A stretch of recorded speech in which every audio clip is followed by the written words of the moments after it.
Harish academy అందిస్తోంది. అన్ని online కోర్సులపై early bird discount offers. Group 2, SI, constable, GPO, JLM మరియు జేఎల్, డిఎల్. ఫుల్ కోర్స్ ఏదైనా ₹699 మాత్రమే. కోర్స్ వాలిడిటీ 6 నెలలు. ఈ ఆఫర్ మే 27 నుండి జూన్ 5 వరకు మాత్రమే. సులభంగా జాబ్ సాధించే విధంగా లెజెండరీ ఫ్యాకల్టీచే రూపొందించబడిన standard and updated online classes. 3 లక్షల మందికి పైగా పర్చేస్ చేసిన ఆన్లైన్ క్లాసెస్. మరెందుకు ఆలస్యం? వెంటనే హరీష్ అకాడమీ యాప్ను డౌన్లోడ్ చేసుకోండి, విజయం సాధించండి. Harish the best academy phone 8341116915.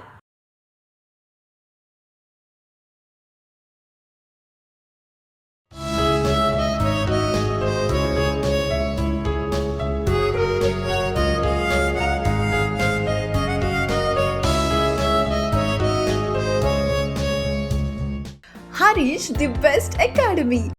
Good evening everyone. Welcome to the Harish Academy. This is Pratap. Today we will discuss June 1st, 2026 current affairs in detail. ఇవాళ మన ఫస్ట్ టాపిక్ ఒక ఇంపార్టెంట్ క్యాంపెయిన్, అగ్రికల్చర్కి సంబంధించిన ఒక ముఖ్యమైన కార్యక్రమం, ఖేత్ బచావో అభియాన్. ఖేత్ బచావో అభియాన్ ఇది ఒక అగ్రికల్చరల్ ప్రోగ్రామ్, వ్యవసాయ రంగానికి సంబంధించిన ఒక కార్యక్రమం. దీనిని ఇవాళ union agricultural minister Shivraj Singh Chouhan గారు మధ్యప్రదేశ్లోని రైసెన్ డిస్టిక్లో లాంచ్ చేశారు. మధ్యప్రదేశ్లోని రైసెన్ జిల్లాలో లాంచ్ చేశారు. మరి మనం ఈ టాపిక్ని ఫ్యూ డేస్ బ్యాకే డిస్కస్ చేసుకున్నామండి. బట్ ఇవాళ దీన్ని అధికారికంగా లాంచ్ చేశారు కాబట్టి మనం again definitely తెలుసుకోవాల్సిందే. So ఖేత్ Bachao Abhiyan ఎప్పుడు లాంచ్ చేశారు అంటే జూన్ 1st, 2026. మరి దీని ముఖ్య ఉద్దేశం ఏంటి? దీని ముఖ్య ఉద్దేశము వ్యవసాయ నేలలను సంరక్షించాలి, ముఖ్యంగా వ్యవసాయ నేలల సారాన్ని రక్షించాలి. మనం చూస్తూ ఉన్నాం ఎక్కువగా కెమికల్ ఫర్టిలైజర్స్ యూజ్ చేయడం వల్ల ఆ సాయిల్ క్వాలిటీ అనేది డీగ్రేడ్ అవుతూ ఉంది. ఆ నేలల యొక్క క్వాలిటీ అనేది తగ్గిపోతూ ఉంది, పంటల ఉత్పాదకత తగ్గిపోతూ ఉంది. ఎందుకంటే కెమికల్ ఫర్టిలైజర్స్ని మనం ఇష్టానుసారంగా యూజ్ చేస్తూ ఉన్నాం కాబట్టి. సో ఫర్టిలైజర్స్ని బ్యాలెన్స్గా యూజ్ చేయాలి, నేల సారాన్ని, నేల క్వాలిటీని కాపాడాలి అని చెప్పేసి ఇండియన్ కౌన్సిల్ ఆఫ్ అగ్రికల్చరల్ రీసెర్చ్కి సంబంధించిన ప్రోగ్రామ్ ఇది. Indian council of agricultural research launch చేసిన ఒక ప్రోగ్రామ్, భారత వ్యవసాయ పరిశోధన మండలి. మరి ఈ క్యాంపెయిన్ దేశవ్యాప్తంగా కొనసాగుతుంది. కంట్రీ వైడ్ ఇది కంటిన్యూ అవుతుంది. 30 days పాటు ఇది అమల్లో ఉంటుంది. జూన్ 1st నుంచి జూన్ 30th వరకు. మరి ఇందులో వివిధ రాష్ట్రాల చీఫ్ మినిస్టర్స్ అందరూ పాల్గొనాలి అని చెప్పేసి అగ్రికల్చరల్ మినిస్టర్ పిలుపునిచ్చారు. మరి ఇక్కడ ఎగ్జామ్ పాయింట్ ఆఫ్ వ్యూ మనం ఒకసారి ఆబ్జెక్టివ్ తెలుసుకుంటే, ఈ యొక్క వాతావరణ సంబంధిత సవాళ్ల మధ్య రైతులకు అవసరమైన సలహాలు అందించాలి, అగ్రికల్చరల్ అడ్వైజరీస్ ఫార్మర్స్కి అందించాలి, వెదర్ రిలేటెడ్ ఇన్ఫర్మేషన్ అందించాలి. దీని ముఖ్య ఉద్దేశం. మరి మనం ఇటీవల తెలుసుకున్నాం, ఈ యొక్క ప్రోగ్రాంలో భాగంగా ఇప్పటికే సుమారుగా 2,71,00,000 మంది సిటిజన్స్ రిజిస్టర్ చేసుకున్నారు. అంటే అవగాహన తీసుకొని వస్తాము మేమని చెప్పేసి 2,71,00,000 సిటిజన్స్ రిజిస్టర్ కూడా చేసుకున్నారు. సో ఇదొక అవేర్నెస్ క్యాంపెయిన్, అవగాహన కార్యక్రమం అన్న విషయం గుర్తుపెట్టుకోండి. మరి ఇక్కడ ఐకార్ విషయానికి వస్తే, ఈ ఐకార్ భారత వ్యవసాయ పరిశోధన మండలి ఎప్పుడు ఏర్పాటైంది? 1929లో ఏర్పాటైంది. Headquarters New Delhi. మరి దీనికి డైరెక్టర్ జనరల్గా ఎవరున్నారు? మంగి లాల్ జాట్ గారు. మంగి లాల్ జాట్ డైరెక్టర్ జనరల్గా ఉన్నారు. నెక్స్ట్ వన్, ఒక ఇంపార్టెంట్ సెంట్రల్ స్కీమ్ అండి, ఒక ముఖ్యమైన scheme, city economic region scheme. City economic region scheme తెలుగులో చెప్పాలంటే నగర ఆర్థిక ప్రాంత పథకం. నగర ఆర్థిక ప్రాంత పథకం కింద 5,000 కోట్ల కేంద్ర నిధులను పొందనున్న Visakhapatnam. City economic region scheme కింద 5,000 crore సెంట్రల్ ఫండ్ని విశాఖపట్నం రిసీవ్ చేసుకోబోతా ఉంది ఆంధ్రప్రదేశ్. ఇది ఆంధ్రప్రదేశ్కి సంబంధించిన టాపిక్ అనుకుంటారండి, బట్ ఆంధ్రప్రదేశ్కి హెల్ప్ అవుతుంది. అన్ని రకాల ఎగ్జామ్స్కి ప్రిపేర్ అయ్యే వాళ్ళకి ఇక్కడ ఒక స్కీమ్ న్యూస్లో ఉంది. Government of India union budget 2026-27లో ప్రకటించిన ఒక ముఖ్యమైన పథకం. 2026-27 బడ్జెట్లో అనౌన్స్ చేసిన scheme city economic region scheme. మరి ఏంటి, పేర్లోనే ఉంది, సిటీలను డెవలప్ చేయాలి. ఎప్పుడైనా ఒక స్కీమ్ న్యూస్లో ఉన్నప్పుడు మనము మెయిన్గా ఫోకస్ చేయాల్సింది ఈ స్కీమ్, లైక్ దీని ముఖ్య ఉద్దేశం ఏంటి, దీనికి కేటాయించిన నిధులు ఎంత, అటువంటి బేసిక్ డీటెయిల్స్ తెలుసుకోవాలి. మరి ఈ స్కీమ్ ముఖ్య ఉద్దేశము టైర్ 2, టైర్ 3 సిటీలలో పట్టణ ప్రాంతాలను అభివృద్ధి చేయాలి. టైర్ 2, టైర్ 3 ప్రాంతాలలో అర్బన్ క్లస్టర్స్ని డెవలప్ చేయాలి. తద్వారా మెట్రోపాలిటన్ సిటీస్ కావచ్చు, పెద్ద పెద్ద నగరాలపైన భారాన్ని తగ్గించాలి. మనం ఇప్పుడు చూస్తూ ఉన్నాం అర్బనైజేషన్, ఈ యొక్క నగరీకరణ, పట్టణీకరణ విపరీతంగా పెరిగిపోవడం వల్ల పట్టణాలలో తీవ్రంగా వనరుల కొరత ఏర్పడతా ఉంది. ఈ యొక్క పెద్ద పెద్ద సిటీస్ హైదరాబాద్, బెంగళూరు లాంటి ఏరియాస్లలో మనకి వాటర్ ప్రాబ్లం కావచ్చు, ఇవన్నీ కూడా మనకి ప్రాబ్లమ్స్ ఫేస్ చేస్తూ ఉన్నాం. మరి వీటన్నిటికీ సొల్యూషన్ ఏంటి? మనము సస్టైనబుల్ అర్బనైజేషన్, సుస్థిరమైన పట్టణీకరణ అభివృద్ధి చేయాలి అంటే టైర్ 2, టైర్ 3 సిటీస్ ఉంటాయి కదా, ఉదాహరణకు వరంగల్, కరీంనగర్, ఆదిలాబాదు, అనంతపురం, కర్నూలు, విశాఖపట్నం, గుంటూరు, ఇటువంటి ప్రాంతాల్లో కనుక మనము ఇంకా బాగా డెవలప్ చేయగలిగినట్టయితే, అన్ని వసతులు కల్పించినట్టయితే మనకి మెయిన్ మెగా సిటీలపైన భారం తగ్గుతుంది అన్నదే ముఖ్య ఉద్దేశము. మరి మనం ఇటీవల డిస్కస్ చేసుకున్నాం అర్బన్ ఛాలెంజ్ ఫండ్ కోసము 1,00,000 crore కూడా కేంద్ర ప్రభుత్వం కేటాయించింది, 1,00,000 కోట్లని కేటాయించిందని చెప్పేసి. సో మరి ఇప్పుడు ఈ యొక్క సిటీ ఎకనామిక్ రీజియన్ స్కీమ్ కింద 7 నేషనల్ క్లస్టర్స్ని డెవలప్ చేయబోతున్నారు. 7 పట్టణ క్లస్టర్స్ని డెవలప్ చేయబోతున్నారు. అందులో విశాఖపట్నం ఒకటి, ఆంధ్రప్రదేశ్. మరి ఆ 7 ఏమున్నాయో మనం ఎగ్జామ్ పాయింట్ ఆఫ్ వ్యూలో తప్పకుండా తెలుసుకోవాలండి. ఇది ఎకానమీలో అడుగుతాడు ఇట్లాంటివి. ఎకానమీ ఒకటి విశాఖపట్నం ఆంధ్రప్రదేశ్, మరొకటి బెంగళూరు కర్ణాటక, పూణే మహారాష్ట్ర, సూరత్ గుజరాత్, వారణాసి ఉత్తరప్రదేశ్, కోయంబత్తూరు, ఎరుడు, తిరుపూరు తమిళనాడు, భువనేశ్వర్, పూరి, కటక్ ఒడిశా. ఇక్కడ డౌట్ రావచ్చు, బెంగళూరు మరి ఇది ఆల్రెడీ మెట్రోపాలిటన్ సిటీ కదా సార్, టైర్ 2 సిటీ ఎట్లా అవుతుందని డౌట్ రావచ్చు. అయితే ఇక్కడ మనం క్లియర్గా చెప్పుకున్నాం క్లస్టర్ అంటే ఇప్పుడు ఆ బెంగళూరు ప్రాంతానికి ఆనుకుని ఉన్న ప్రాంతాలను అభివృద్ధి చేసినట్టయితే బెంగళూరు పైన భారం తగ్గుతుంది కదా. క్లస్టర్ బెంగళూరు చుట్టూ ఉన్న చిన్న చిన్న టౌన్స్ని డెవలప్ చేయడము అట్లా. సో ఇవి క్లస్టర్స్ అన్నమాట. మరి ఈ యొక్క స్కీమ్ కింద ఒక్కొక్క ప్రాంతానికి 5,000 కోట్లు ఇవ్వడం జరుగుతుంది. రాబోయే 5 ఏళ్ల కాలానికి గాను 5,000 crore ఒక్కొక్క రీజియన్కి ఇవ్వడం జరుగుతుంది. మరి ఈ విశాఖపట్నం క్లస్టర్ విషయానికి వస్తే ఈ ప్రాజెక్ట్ ఆంధ్రప్రదేశ్లోని 9 కోస్టల్ జిల్లాలని కవర్ చేస్తుంది. 9 కోస్టల్ డిస్ట్రిక్ట్స్. అంటే మీరు ఇక్కడ తెలుసుకోవాల్సింది ఒక్క విశాఖపట్నం అంటే విశాఖపట్నం ఒక్కటే కాదు, ఆ విశాఖపట్నాన్ని ఆనుకుని ఉన్న క్లస్టరు, రైట్. మరి ఇక ఇందులో ముఖ్యమైన ప్రాజెక్ట్స్ వచ్చేసి భీమిలి, కైలాసగిరి, బే సిటీ కావచ్చు, భోగాపురం ఏరో సిటీ ఇన్ఫ్రాస్ట్రక్చర్ని డెవలప్ చేస్తారు. అరకు వ్యాలీలో ఎకో టూరిజంని డెవలప్ చేయబోతూ ఉన్నారు. సో ఇక్కడ గుర్తుపెట్టుకోండి 5,000 కోట్లు 5 ఏళ్ల కాలానికి గాను. సో ఇది మనకి ఇంపార్టెంట్ స్కీమ్ అండి ఎగ్జామ్ పాయింట్ ఆఫ్ వ్యూలో.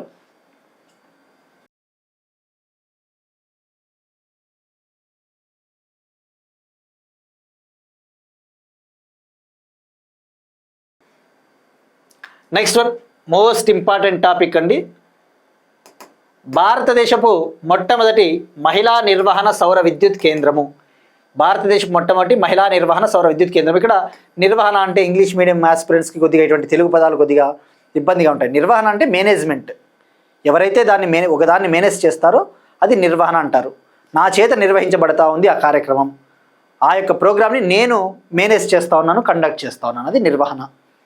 మరి ఇక్కడ భారతదేశం మొట్టమొదటి మహిళా నిర్వహణ సౌర విద్యుత్ కేంద్రాన్ని తెలంగాణలోని ఖమ్మం జిల్లాలో ఏర్పాటు చేశారు.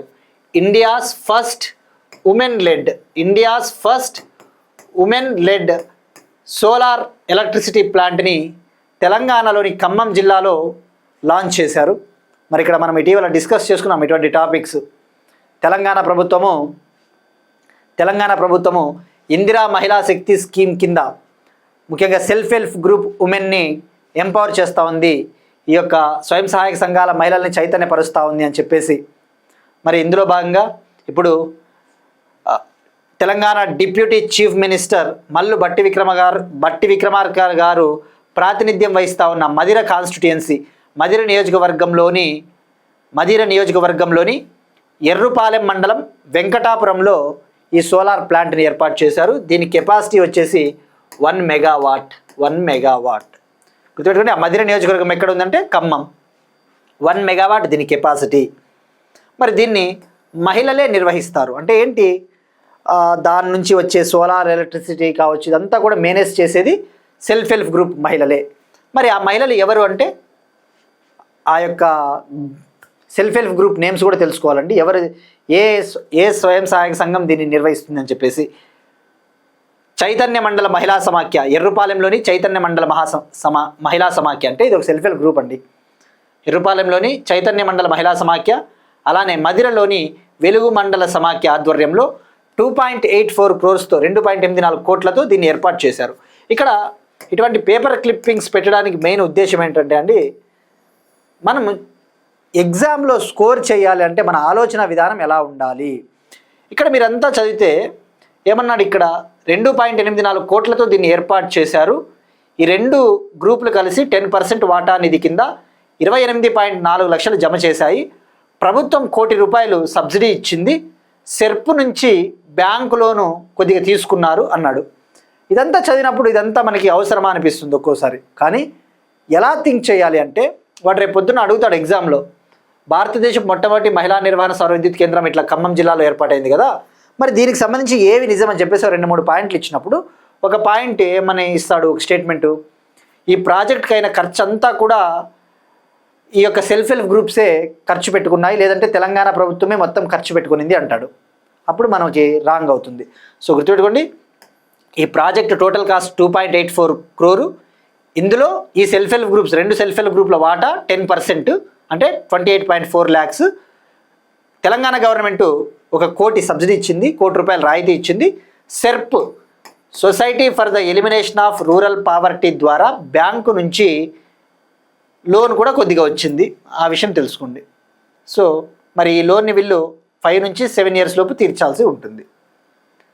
మరి అలానే తెలంగాణ గవర్నమెంట్ రెన్యూబుల్ ఎనర్జీని ఉత్పత్తి చేయడం కోసము Telangana clean and green energy policy 2025ని లాంచ్ చేసింది.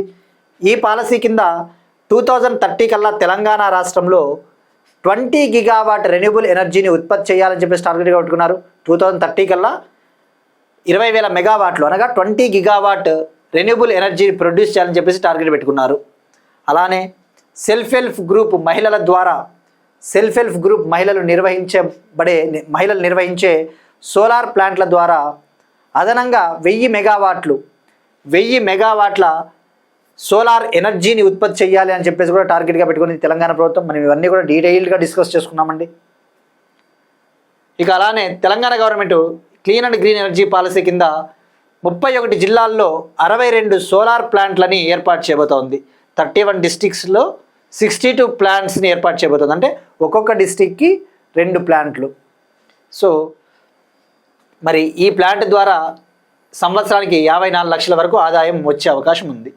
సో ఇది అండి ఇందిరా మహిళా శక్తి స్కీమ్. అయితే ఇక్కడ ఏపీ స్టూడెంట్స్కి కొద్దిగా బోర్ కొట్టచ్చు, తెలంగాణది కదా అని అనుకుంటారు. కాదు, ఎందుకంటే దేశంలోనే తొలిసారిగా కాబట్టి అందరూ చదవాల్సిందే. కానీ ఇక్కడ ఆస్పిరెంట్స్కి కరెంట్ అఫైర్స్ రెగ్యులర్గా చూడమని నేను ఎందుకు చెప్తున్నానంటే అండి, స్కిప్ చేయకోకుండా వాల్యూ అడిషన్ అనేది కొద్దిగా వస్తుంది. ఇక్కడ ఎకానమీలో మీరు థింక్ చేయాల్సింది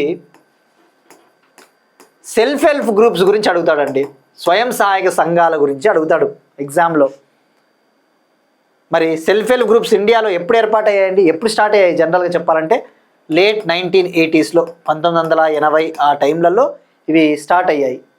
వీటికి అవసరమైన ఫండింగ్ ఎవరు ఇస్తారండి? ఎక్కువగా నాబార్డ్, మెయిన్గా NABARD, national bank for agricultural rural development అవసరమైన క్రెడిట్ అందిస్తుంది. రీజనల్ రూరల్ బ్యాంక్స్ కొన్ని రకాల ప్రైవేట్ సెక్టార్ బ్యాంక్స్ కూడా అవసరమైన రుణాలని అందిస్తాయి. మరి ఇందులో మెంబర్స్ ఎంతమంది ఉంటారండి? జనరల్గా 10 నుంచి 20 మెంబర్స్ సభ్యులుగా ఉంటారు, 10 నుంచి 20 మంది. మరి వీటిని జనరల్గా ఏ మంత్రిత్వ శాఖ నిర్వహిస్తుంది? జనరల్గా ఇవి ఏ మినిస్ట్రీ కిందకు వస్తాయంటే జనరల్గా ministry of rural development. Deen Dayal Antyodaya Yojana, national rural livelihood mission programme ద్వారా అవసరమైన నిధులు అందజేస్తూ ఉంటారు. మరి ఇవి ఏ చట్టం కింద ఏర్పడతాయంటే ఇవి చట్టం కింద ఏర్పడవు, ఇవన్నీ కూడా ఇన్ఫార్మల్ గ్రూప్స్ అని చెప్పవచ్చు. ఇన్ఫార్మల్ గ్రూప్స్ అంటే వీటికి లైక్ చట్టబద్ధత ఏమి ఉండదు. జనరల్గా వీటిని సొసైటీస్ చట్టాల కిందనో లేకపోతే రాష్ట్రాల కోఆపరేటివ్ చట్టాల కింద వీటిని ఏర్పాటు చేస్తూ ఉంటారు. ఇవన్నీ కూడా చాలా ఇంపార్టెంట్ అండి. నేను ఎందుకు మళ్ళీ స్ట్రెస్ చేసి చెప్తున్నానంటే, మీరు ఒక్కసారి నోట్స్ రాసుకుంటే రేపు పొద్దున్న ఎకానమీ ఏ బుక్స్ చదివినా ఇవే టాపిక్లే వస్తాయండి. మీరు బయట మార్కెట్లో దొరికే ఏ బుక్స్ చదివినా ఇలాంటి టాపిక్సే వస్తాయి ఎగ్జామ్లలో, పేపర్లలో, ఎక్కడైనా కానీ. ఎందుకంటే అడుగుతాడా అంటే, మీరు చూస్తే 2023 UPSC civil service prelims 2023 UPSC ప్రిలిమ్స్లో సెల్ఫ్ హెల్ప్ గ్రూప్స్కి సంబంధించి ఏవి నిజము, ఎన్ని స్టేట్మెంట్లు నిజమని చెప్పేసి ఒక క్వశ్చన్ అడిగాడండి. అందుకే మనం చూపించే ఉద్దేశం అండి, లేకపోతే చూపించాల్సిన అవసరం లేదు. ఆస్పిరెంట్ని మనము చైతన్యపరచగలగాలి అంతే. సో ఇక్కడ మీరు చూస్తే ఒక స్టేట్మెంట్ ఏమన్నాడు, సెల్ఫ్ హెల్ప్ గ్రూప్స్ ఇండియాలో స్టార్ట్ చేసింది ఎస్బీఐ స్టార్ట్ చేసింది అన్నాడు. వీటిని స్టేట్ బ్యాంక్ ఆఫ్ ఇండియా ప్రారంభించింది ఈ ప్రోగ్రామ్ని అని చెప్పాడు. ఫస్ట్ స్టేట్మెంట్ రాంగ్, ఇందాకనే మనం డిస్కస్ చేసుకున్నాం. మరి సెల్ఫ్ హెల్ప్ గ్రూప్స్లో ఎవరైనా ఒక మెంబర్ లోన్ తీసుకుంటే ఆ రెస్పాన్సిబిలిటీ అందరి సభ్యులకి వర్తిస్తుంది అన్నాడు. ఇది కరెక్ట్. ఎవరైనా ఒకరు లోన్ తీసుకుంటే ఆ వ్యక్తి లోన్ సకాలంలో చెల్లించే బాధ్యత వీళ్ళందరిపైన ఉంటుంది. అంటే గ్రూప్ కదా, కలెక్టివ్గా పనిచేస్తారు. ఆ వ్యక్తి సకాలంలో చెల్లించేలాగా వీళ్ళు బాధ్యత తీసుకోవాలి, ఒప్పించాలా, కట్టమ్మా అనల్లా. మరి ఇక మూడో పాయింట్ వచ్చేసి, regional rural banks, scheduled commercial banks self help గ్రూప్స్ని సపోర్ట్ చేస్తాయి అన్నాడు. సపోర్ట్ చేస్తాయి. రీజనల్ రూరల్ బ్యాంక్స్, గ్రామీణ బ్యాంకులు, షెడ్యూల్డ్ కమర్షియల్ బ్యాంకులు సపోర్ట్ చేస్తాయి. సో 2 స్టేట్మెంట్లే కరెక్ట్, ఓన్లీ 2 స్టేట్మెంట్స్ మాత్రమే కరెక్ట్. ఇట్లా అడుగుతాడండి. సో ఈ పాయింట్లన్నీ నీట్గా రాసుకోండి, ఎకానమీలో వెళ్ళిపోతాయి. మరి ఇక్కడ మీరు చూస్తే ఎప్పుడైనా కానీ ఆస్పిరెంట్ థింక్ చేయాల్సింది కీ టర్మ్ని పట్టుకోండి. మనం చదివేటప్పుడు మీరు క్వశ్చన్ చేసుకోవాలా. ఇక్కడ రీజనల్ రూరల్ బ్యాంక్స్ అన్నారు కదా, మరి రీజనల్ రూరల్ బ్యాంక్స్ అంటే ఎకానమీ మీరు ఎవరైతే చదివింటారో బ్యాంకింగ్ సెక్టర్ చదువుతారు కదా. ఏ ఎగ్జామ్కి ప్రిపేర్ అయినా banking sector.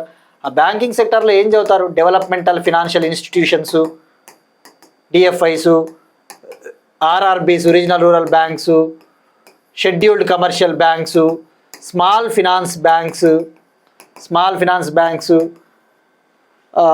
Differentiated financial institutions అని రకరకాల బ్యాంకింగ్లు చదువుతూ ఉంటారు. ఎప్పుడైనా ఒక బ్యాంక్ న్యూస్లో ఉన్నప్పుడు మరి ఆర్ఆర్బీస్ని ఏ కమిటీ ఏర్పాటు చేసింది, ఏ కమిటీ రికమెండేషన్స్ ద్వారా ఏర్పాటు చేసిందో మీకు ఐడియా రావాలా. ఎప్పుడు వస్తుంది అంటే సిలబస్ పైన పట్టున్నప్పుడు, కోర్ సబ్జెక్ట్స్ని బాగా చదివినప్పుడు ఒక్కసారిగా మీ మైండ్కి స్ట్రైక్ అవుతుంది. ఆర్ఆర్బీస్ని ఏ కమిటీ రికమెండ్ చేసింది? 1975లో నరసింహన్ కమిటీని వేశారు. నరసింహన్ వర్కింగ్ గ్రూప్ లేదా నరసింహన్ కమిటీ అంటారు దీన్నే. Narasimhan committee on rural credit పైన ఆ కమిటీ చెప్తే ఆర్ఆర్బీస్ ఏర్పాటయ్యాయి. సో బ్యాంకింగ్ సెక్టర్ చాలా ఇంపార్టెంట్ అండి, బాగా చూసుకోండి economy. Next one again energy security సంబంధించిన ఒక ఇంపార్టెంట్ టాపిక్. పిఎం సూర్యగర్ పథకం కింద 40 లక్షల గృహాలకు రూఫ్ టాప్ సోలార్ విద్యుత్. పిఎం సూర్యగర్ స్కీమ్ ఒక ఇంపార్టెంట్ మైల్ స్టోన్ని అచీవ్ చేసింది, ఒక ఘనత సాధించింది. పిఎం సూర్యగర్ పథకం కింద 40 లక్షల గృహాలకు రూఫ్ టాప్ సోలార్ విద్యుత్తును అందించాము అని చెప్పేసి union new and renewable energy minister Pralhad Joshi గారు తన సోషల్ మీడియా అకౌంట్లో వెల్లడించారు. సో ఈ కాంటెక్స్ట్లో ఇది న్యూస్లో ఉంది కాబట్టి మనం తెలుసుకోవాలి.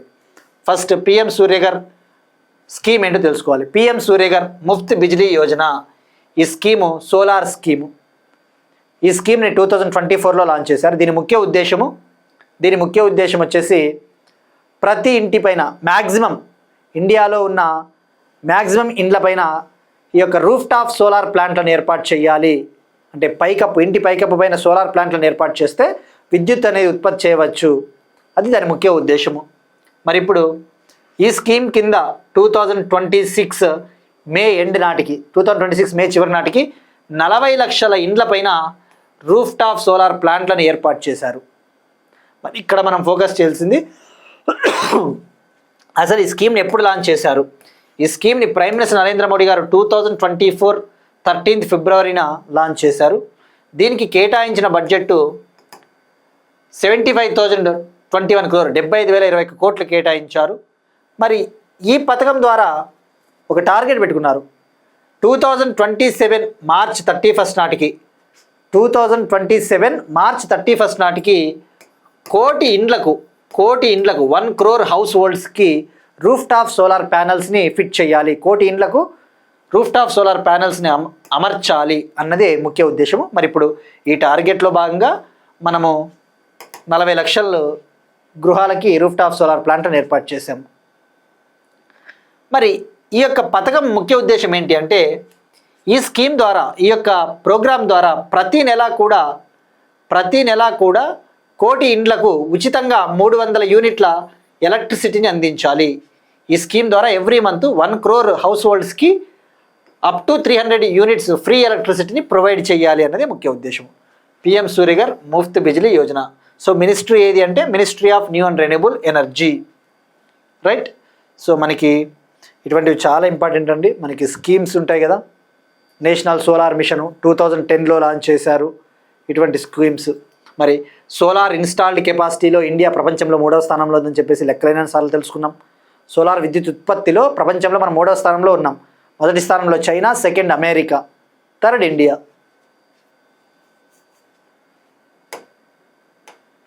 నెక్స్ట్ వన్, బయోడైవర్సిటీ, జీవ వైవిధ్యానికి సంబంధించిన ఇంపార్టెంట్ టాపిక్. నాగాల్యాండ్లో కొత్త కప్ప జాతి. నార్త్ ఈస్టర్న్ స్టేట్ అయిన నాగాల్యాండ్లో ఒక న్యూ ఫ్రాగ్ స్పీషీస్ని శాస్త్రవేత్తలు కనుగొన్నారు. మరి ఎవరు కనుగొన్నారు అంటే జూలాజికల్ సర్వే ఆఫ్ ఇండియాకు చెందిన శాస్త్రవేత్తలు. జూలాజికల్ సర్వే ఆఫ్ ఇండియాలో ఈ యొక్క ముఖ్యంగా యానిమల్ కింగ్డమ్ ఉంటుంది కదా, ఫానా అంటారు కదా, ఫానా అంటే యానిమల్ కింగ్డమ్, ఫ్లోరా అంటే వృక్షజాతి. మరి ఇండియాలో ఈ ఫానా కింగ్డమ్కి సంబంధించి పరిశోధనలు చేసే సంస్థ zoological survey of India, head quarters Kolkata, west Bengal.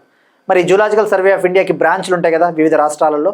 అట్లా మేఘాలయలోని షిల్లాంగ్లో ఉన్న జూలాజికల్ సర్వే ఆఫ్ ఇండియా బ్రాంచ్కి చెందిన సైంటిస్టులు నాగాల్యాండ్లో న్యూ ఫ్రాగ్ స్పీషీస్, కొత్త కప్ప జాతిని కనుగొన్నారు. ఇది డ్వెల్లింగ్ ఫ్రాగ్ అంటే బొరియల్లో నివసిస్తుంది అంతే. మరి దీని పేరు ఏంటో తెలుసుకోవాలి. దీని పేరు అమలోప్స్ కమల్. మరి ఇక్కడ కమల్ అనేది ఒక వ్యక్తి పేరు. యాక్చువల్లీ నాగాల్యాండ్లోని బోరు కాలేజ్లోని ప్రొఫెసర్ కమల్ చౌదరి గారి పేరునే ఈ కప్పకి పెట్టడం జరిగింది. ఆయన మరణించిన అనంతరం ఆయన పేరుని పెట్టడం జరిగింది. It is named after late Boru college professor Kamal Chaudhary. పేరు గుర్తుపెట్టుకోండి, Amolops Kamal, Nagaland. Next one, defence సంబంధించి ఒక ఇంపార్టెంట్ టాపిక్ అండి. బ్రహ్మోస్ క్షిపణిని కొనుగోలు చేయనున్న Vietnam. South east Asian country అయిన వియత్నాము ఇండియా నుంచి బ్రహ్మోస్ మిసైల్ని పర్చేస్ చేయాలి అని చెప్పేసి ఒక డీల్ కుదుర్చుకునింది. మరి నెక్స్ట్ ఇండోనేషియాతో కూడా మనం ఆ డీల్ని కుదుర్చుకోబోతున్నాం. ఇండోనేషియా కూడా బ్రహ్మోస్ మిసైల్ని ఇండియా నుంచి పర్చేస్ చేయాలి, కొనుగోలు చేయాలని చెప్పేసి చర్చలు కొనసాగుతూ ఉన్నాయి. డీల్ అనేది ఫైనల్ స్టేజ్లో ఉంది. ప్రస్తుతానికైతే వియత్నాం అయితే డీల్ని కుదుర్చుకునింది. మరి ఇక్కడ ఎగ్జామ్ పాయింట్ ఆఫ్ వ్యూలో ఈ డీల్ విలువ ఎంత? ఈ డీల్ వర్త్ 6,000 crore. దీని విలువ సుమారుగా 6,000 కోట్లు, అంటే $629 million. మరి ఇక్కడ మెయిన్గా ఫోకస్ చేయాల్సింది మనం బ్రహ్మోస్ మిసైల్ గురించి తెలుసుకోవాలి. బ్రహ్మోస్ మిసైల్ అంటేనే గుర్తు రావాల్సింది మనకి, ఇది ఇండియా రష్యా కలిసి జాయింట్గా డెవలప్ చేసిన మిసైల్. ఆపరేషన్ సింధూర్లో కూడా లాస్ట్ ఇయర్ ఈ మిసైల్ని వాడారు. మరి ఇండియా రష్యా జాయింట్గా డెవలప్ చేసిన మిసైల్ బ్రహ్మోస్ మిసైలు. మరి ఇక్కడ బ్రహ్మోస్ అంటే ఏంటి అసలు? యాక్చువల్లీ బ్రహ్మపుత్ర, రష్యాలోని మోస్కోవా రివర్ పేరు పెట్టడం జరిగింది కంబైన్డ్గా. మరి ఇక్కడ మీరు మెయిన్గా ఫోకస్ చేయాల్సింది, మరి బ్రహ్మోస్ మిసైల్ని ఫస్ట్ టైం ఏ కంట్రీ ఇండియా నుంచి పర్చేస్ చేసింది, కొనుగోలు చేసింది అంటే Philippines. Philippines is the first country in the world to purchase BrahMos missiles from India. Deal was signed in 2022. 2022లోనే ఫిలిప్పీన్స్ భారతదేశం నుంచి బ్రహ్మోస్ మిసైల్ని కొనుగోలు చేయాలని చెప్పేసి ఒక డీల్ను కూడా కుదుర్చుకునింది.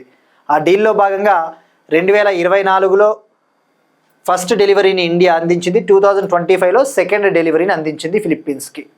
మరి ఇక్కడ బ్రహ్మోస్ మిసైల్ విషయానికి వస్తే ఇదొక సూపర్ సోనిక్ క్రూయిజ్ మిసైల్. మనం చాలాసార్లు డిస్కస్ చేసుకున్నామండి. సూపర్ సోనిక్ క్రూయిజ్ క్షిపణి. ఇందులో ఎన్ని స్టేజ్లు ఉంటాయంటే 2 స్టేజ్ 2 స్టేజ్లు ఉంటాయి. Super sonic cruise missile. దీన్ని జాయింట్గా డెవలప్ చేసింది ఇండియాకు చెందిన DRDO, రష్యాకు చెందిన NPOM అనే ఒక company, NPOM.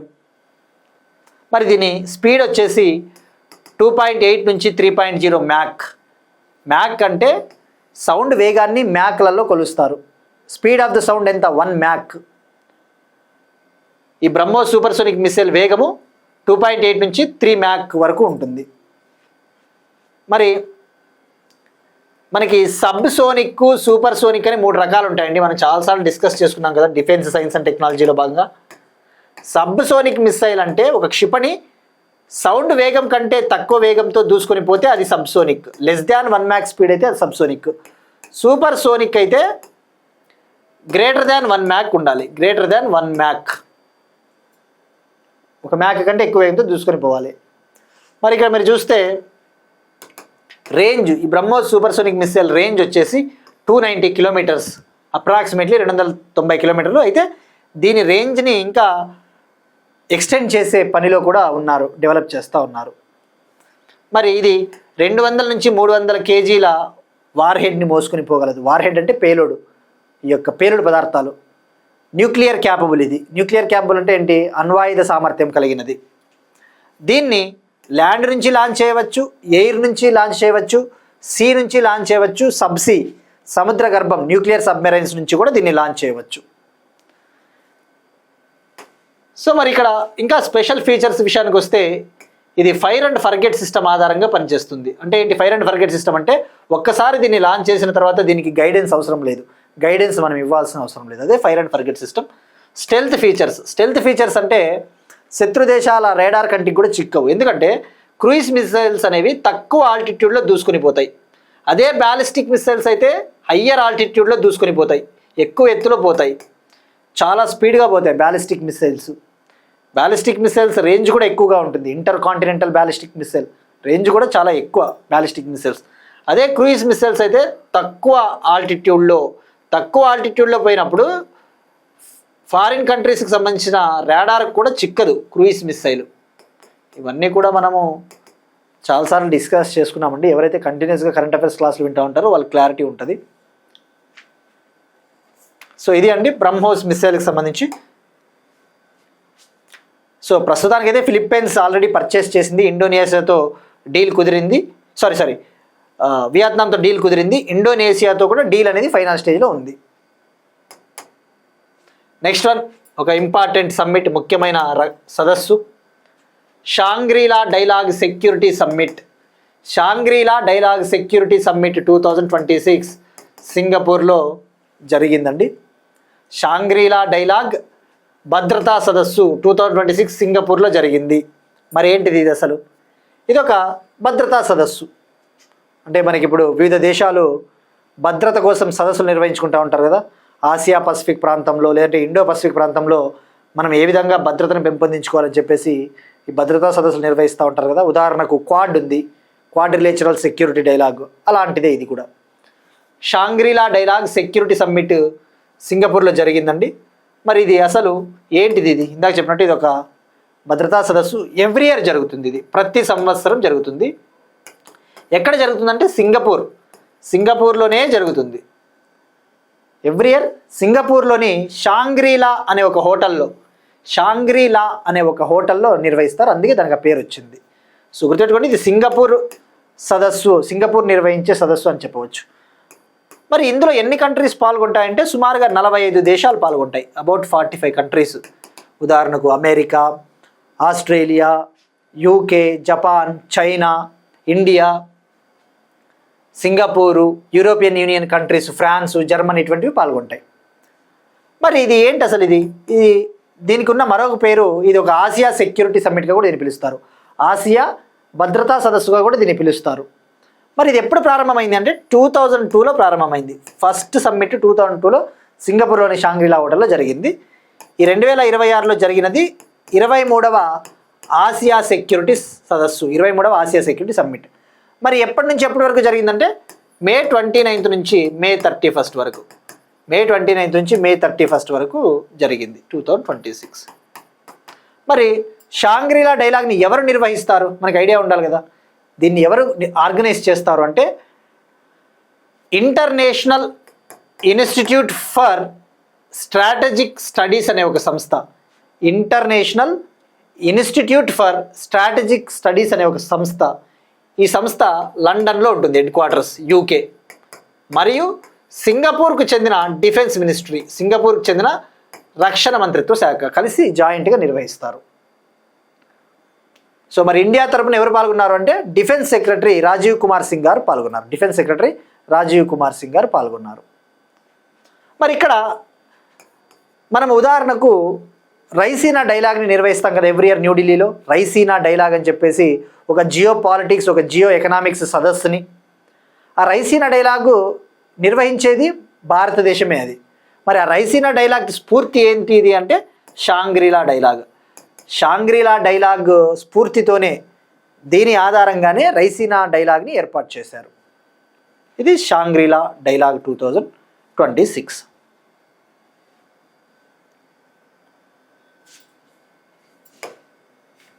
Next one cultural topics సంబంధించి ఒక ఇంపార్టెంట్ టాపిక్ అంటే కరెంట్ అఫైర్.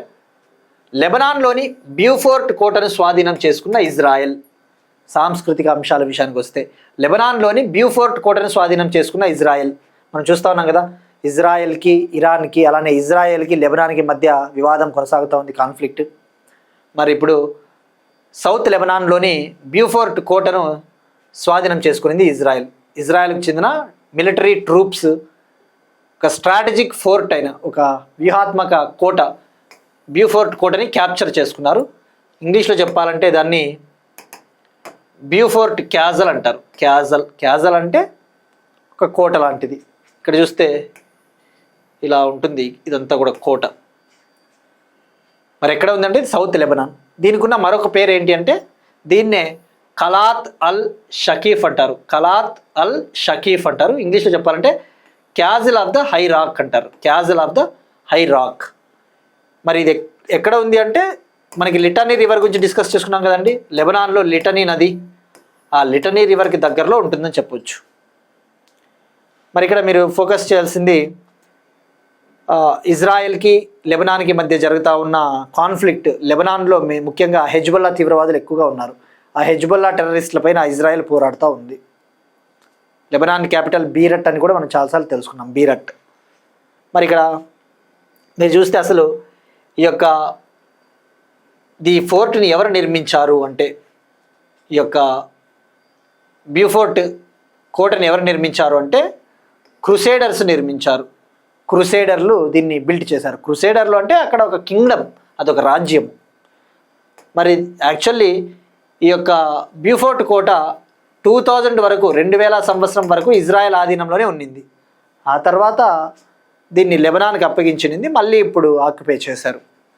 మీరు ఇక్కడ చూస్తే దీన్ని ఎప్పుడు నిర్మించారంటే 12th సెంచరీలో, 12వ శతాబ్దంలో క్రూసేడర్ కింగ్డమ్ దీన్ని నిర్మించింది. దీన్ని చాలామంది ఉపయోగించుకుంటారు శత్రు దేశాల నుంచి కాపాడుకోవడానికి, శత్రువుల నుంచి రక్షించుకోవడానికి. మమలుక్స్, Ottoman kingdom, French rulers, Palestine liberation organisation, అలానే ఇజ్రాయెల్ మిలిటరీ 2000 ఇయర్ వరకు ఇజ్రాయెల్ మిలిటరీ కూడా దీన్ని ఉపయోగించుకునింది. సో గుర్తుపెట్టుకోండి, దీని పేరు గుర్తుపెట్టుకోండి, ఖలాత్ అల్ షకీఫ్. ఇవన్నీ కూడా హిస్టరీలో అడుగుతాడండి. నెక్స్ట్ వన్, భారతదేశపు 3వ CDSగా బాధ్యతలు స్వీకరించిన జనరల్ NS రాజా సుబ్రమణి. ఇండియాకి 3rd chief of the defence స్టాఫ్గా రెస్పాన్సిబిలిటీని స్వీకరించారు జనరల్ NS రాజా సుబ్రమణి. ఈయన తమిళనాడు రాష్ట్రానికి చెందిన వాళ్ళు. మనం ఇది ఆల్రెడీ రీసెంట్గానే డిస్కస్ చేసుకున్నామండి. బట్ ఇవాటి నుంచి పదవి బాధ్యతలు చేపట్టారు కాబట్టి మనం తెలుసుకోవాలి. సో మరి general NS Raja Subramani chief of the defence స్టాఫ్గా నియమింపబడ్డారు. అలానే డిపార్ట్మెంట్ ఆఫ్ ద మిలిటరీ అఫైర్స్కి సెక్రటరీగా కూడా ఈయనే పని చేయబోతున్నారు. డిపార్ట్మెంట్ ఆఫ్ మిలిటరీ అఫైర్స్కి సెక్రటరీగా పనిచేయబోతున్నారు. సైనిక వ్యవహారాల శాఖ కార్యదర్శిగా బాధ్యతలు స్వీకరించారు. మరి department of the military affairs A ministry అంటే మినిస్ట్రీ ఆఫ్ డిఫెన్స్, రక్షణ మంత్రిత్వ శాఖ కింద ఉంటుంది. మరి ఇక్కడ మనము ఒకసారి ఈయన గురించి తెలుసుకోవాలండి. ఈయనకి 40 ఏళ్లకు పైగా ఎక్స్పీరియన్స్ ఉంది మిలిటరీలో. ఈయన 1985లో ఆర్మీకి చెందిన గర్హ్వాల్ రైఫిల్స్, గర్హ్వాల్ రైఫిల్స్ దళంలో 1985లో చేరారు.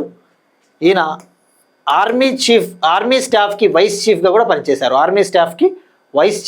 పనిచేశారు. ఇక్కడ మెయిన్గా మీరు ఫోకస్ చేయాల్సింది CDS, chief of the defence staff, అంటే త్రివిధ దళాల అధిపతి. ఈ పోస్ట్ని భారత ప్రభుత్వం 2019లో క్రియేట్ చేసింది. 2019లో first chief of the defence staff ఎవరు అంటే బిపిన్ రావత్ గారు, జనరల్ బిపిన్ రావత్ గారు. Second chief of the defence staff general Anil Chauhan గారు, థర్డ్ వచ్చేసి ఇప్పుడు ఎన్ఎస్ రాజా సుబ్రమణి, తమిళనాడు. మరి ఇక్కడ ఎగ్జామ్ పాయింట్ ఆఫ్ వ్యూలో మనకి క్వశ్చన్స్ ఎలా అడుగుతాడంటే అండి, సిడిఎస్ టాపిక్ న్యూస్లో ఉన్నప్పుడు chief of the defence staff యొక్క విధులు ఏంటివి అంటాడు, chief of the defence staff యొక్క డ్యూటీస్ ఏంటివి అంటాడు. అడిగాడా అంటే యూపీఎస్సీ ప్రిలిమ్స్ 2024లో అడిగాడండి. మరి ఫస్ట్ స్టేట్మెంట్ ఏంటి, కింది వాటిలో ఏవి కరెక్ట్ అన్నాడు. ఫస్ట్ స్టేట్మెంట్ వచ్చేసి chief of the defence staff అనే వ్యక్తి చీఫ్స్ ఆఫ్ ద స్టాఫ్ కమిటీకి పర్మనెంట్ చైర్మన్గా వ్యవహరిస్తారు అన్నాడు. చీఫ్స్ ఆఫ్ ద స్టాఫ్ కమిటీకి పర్మనెంట్ చైర్మన్గా వ్యవహరిస్తారు అన్నాడు. ఈ స్టేట్మెంట్ కరెక్ట్ అండి. సెకండ్ స్టేట్మెంట్ వచ్చేసి త్రివిధ దళాలు ఉంటాయి కదా, త్రివిధ దళాలకు సంబంధించి చీఫ్లు ఉంటారు కదా, అధినేతలు. ఆ త్రివిధ దళాల అధినేతల పైన మిలిటరీ కమాండ్ని కలిగి ఉంటారు అన్నాడు. అది రాంగ్. ఎందుకంటే ఇండియాలో supreme commander of the military forces ఎవరు? President is the supreme commander of military forces. త్రివిధ దళాలకి సుప్రీం కమాండర్ ప్రెసిడెంట్, ఈయన కాదు. సో సెకండ్ స్టేట్మెంట్ రాంగ్ అవుతుంది. ఇక మూడో స్టేట్మెంట్ ఏమన్నాడు, ఈ యొక్క త్రివిధ దళాలకు సంబంధించి డిఫెన్స్ మినిస్టర్కి ప్రధాన మిలిటరీ అడ్వైజర్గా ఉంటాడు ఈయన అని చెప్పేసి ఒక స్టేట్మెంట్ ఇచ్చాడు. ఇది కరెక్ట్. ట్రై సర్వీసెస్ మ్యాటర్స్లో డిఫెన్స్ మినిస్టర్కి ప్రిన్సిపల్ మిలిటరీ అడ్వైజర్గా వర్క్ చేస్తాడు అన్నాడు. ఇది కరెక్ట్. సో కేవలం 1 స్టేట్మెంట్, థర్డ్ స్టేట్మెంట్ మాత్రమే కరెక్ట్, రెండవది wrong. So answer 4, 1 and 3 only. ఇట్లా కొద్దిగా అనలిటికల్గా మనం చదవాలండి. ఊరికే సిడిఎస్కి సంబంధించి మనం ఈయన గురించి నేర్చుకోవడం కాదు, ఈయనకి ఎన్నేళ్ళు పదవీ కాలం ఉంటుంది, ఎన్నేళ్ళు సర్వీస్లో చేశాడు, ఇవన్నీ కాదు మనకి మెయిన్.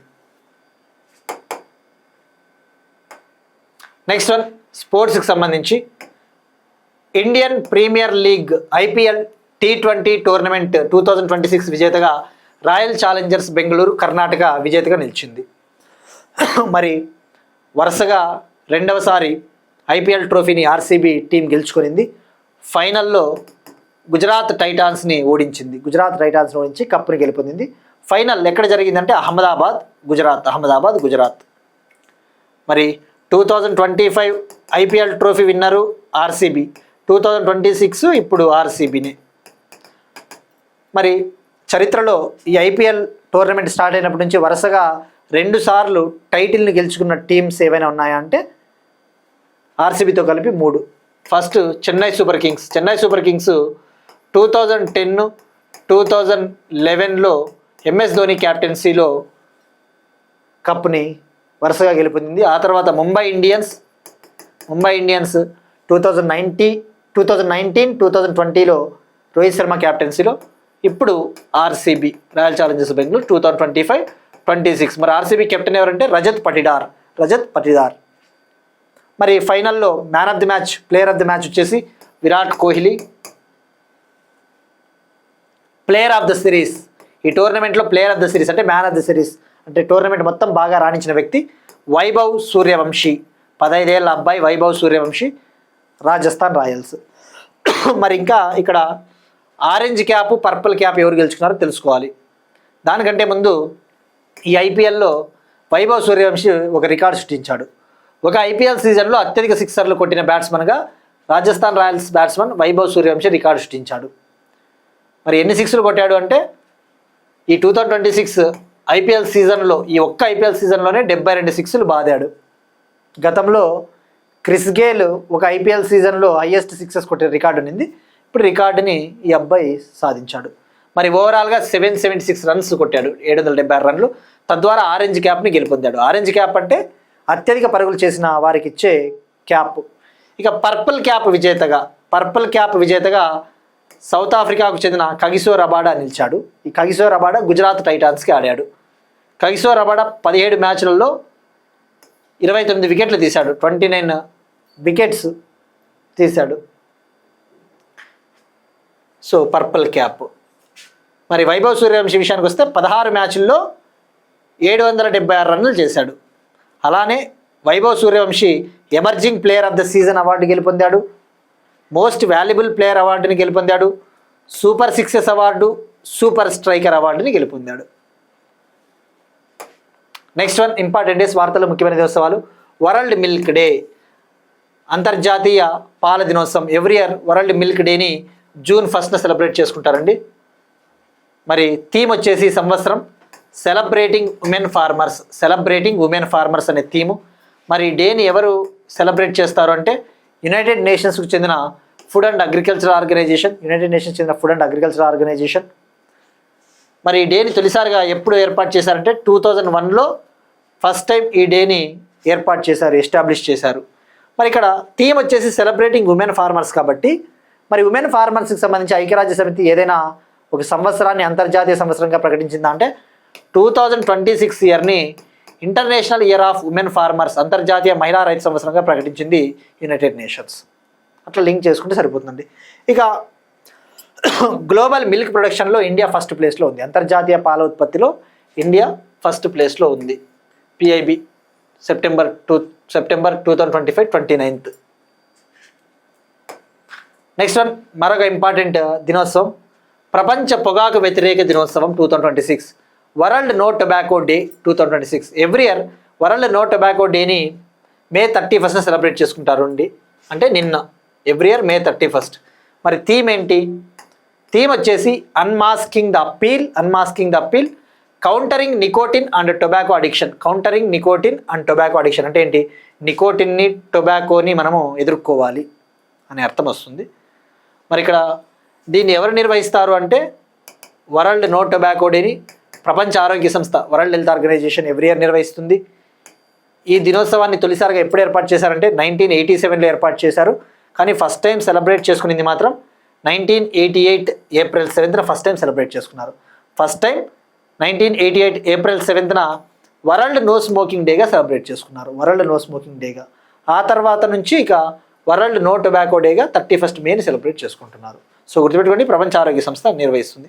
మరి ఇక్కడ ఎగ్జామ్ పాయింట్ ఆఫ్ వ్యూలో ఆస్పిరెంట్స్కి ఐడియా రావాల్సింది ఒక్కసారిగా అనలిటికల్గా సబ్జెక్ట్కి లింక్ చేసుకోవాలి. అసలు ఈ టొబాకో ప్రోడక్ట్స్కి సంబంధించి మీరు ఎకానమీకి లింక్ చేసుకోవచ్చు, తెలుసా? ఎకానమీకి లింక్ చేసుకోవచ్చు. ఎట్లా? GST టాపిక్ ఉందా, మనం డిస్కస్ చేసుకున్నాం, గూడ్స్ అండ్ సర్వీస్ ట్యాక్స్. మరి goods and service tax GST ఇప్పుడు టొబాకో ప్రోడక్ట్స్ పైన ఎంత? 40% విధించారు. 40% టొబాకో, సిగరెట్, పాను, గుట్కా, మసాలా ఇటువంటి వాటిపైన 40%, ఎందుకంటే అవి సిన్ గూడ్స్ కాబట్టి 40%. అది ఎప్పటి నుంచి అమల్లోకి వచ్చింది? February 1, 2026. మరి బీడీల పైన ఎంత ఉంది? బీడీల పైన మాత్రం 18% GST, బీడీస్ పైన 18% GST. సో ఇట్లా ఎకానమీకి లింక్ చేసుకోవాలండి. ఏదైనా ఆస్పిరెంట్స్ చదివేటప్పుడు ఒక ఇంపార్టెంట్ డే వార్తల్లో ఉంది అన్నప్పుడు ఇమ్మీడియట్గా సబ్జెక్ట్కి లింక్ చేసుకోవాలి. మరి ఇక ప్రపంచ ఆరోగ్య సంస్థ, ఇది స్టాటిక్ పాయింట్ ఆఫ్ వ్యూలో 1948లో ఏర్పాటైంది, అటువంటి బేసిక్ డీటెయిల్స్.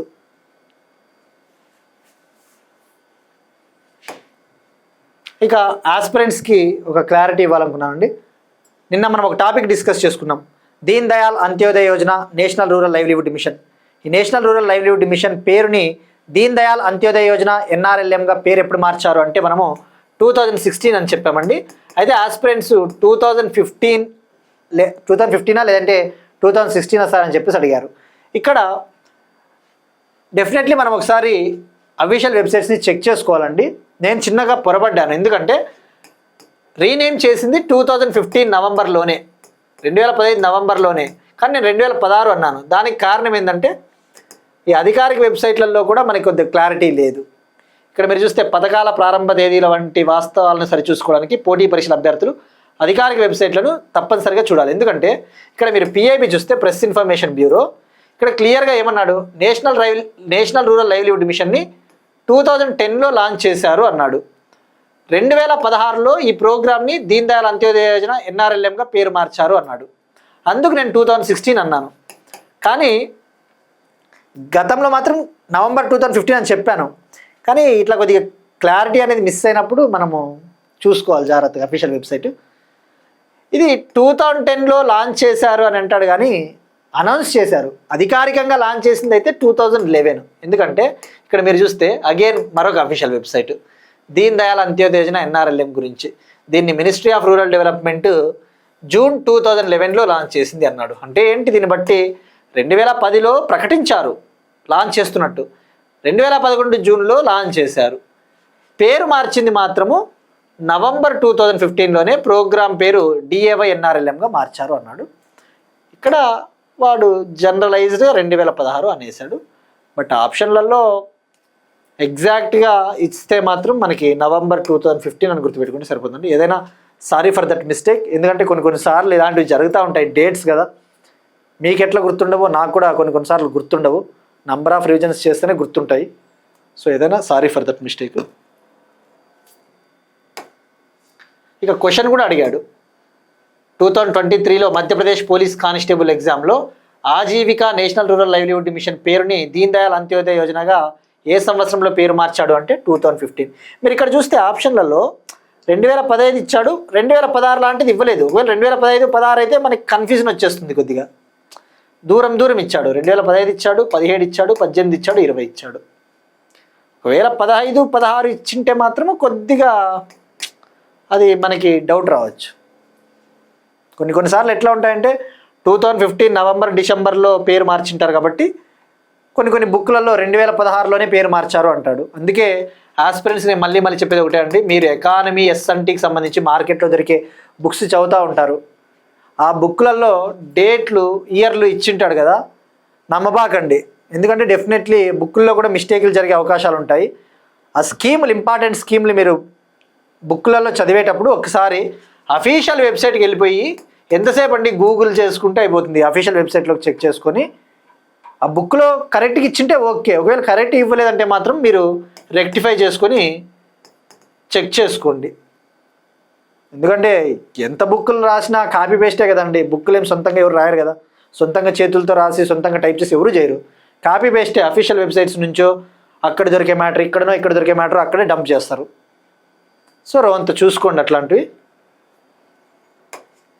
ఇవి వాటి కరెంట్ అఫైర్స్ అండి. మరి వాటి క్వశ్చన్ చూద్దాం. ప్రాజెక్ట్ లైన్ని ఎప్పుడు లాంచ్ చేశారు అది ట్రై చేయండి. కానీ నేను అడిగిన క్వశ్చన్, ర్యాంప్ ప్రోగ్రామ్, ఇది MSMEలకు సంబంధించిన scheme, raising and accelerating MSME performance, raising and accelerating MSME performance scheme. దీన్ని 2022లో MSME మంత్రిత్వ శాఖ లాంచ్ చేసింది, MSMEలను డెవలప్ చేయడానికి. ఇది 5 ఏళ్ల పాటు అమల్లో ఉంటుంది ఈ పథకం, 2022 నుంచి 2027 వరకు. అంటే 2022-23 ఫినాన్షియల్ ఇయర్తో మొదలుపెట్టి 2026-27 ఫినాన్షియల్ ఇయర్ వరకు అమల్లో ఉంటుంది. దీనికి ఎవరు సపోర్ట్ అందిస్తారు అంటే వరల్డ్ బ్యాంక్. మనం డిస్కస్ చేసుకున్నాం ఇవన్నీ డీటెయిల్గా. వరల్డ్ బ్యాంక్, ఇది సెంట్రల్ సెక్టార్ స్కీమ్, కేంద్ర ప్రభుత్వ పథకము. ఇవి వాళ్ళ కరెంట్ అఫైర్స్ అండి. మనం ఒకసారి క్విక్గా రీక్యాప్ చేద్దాం.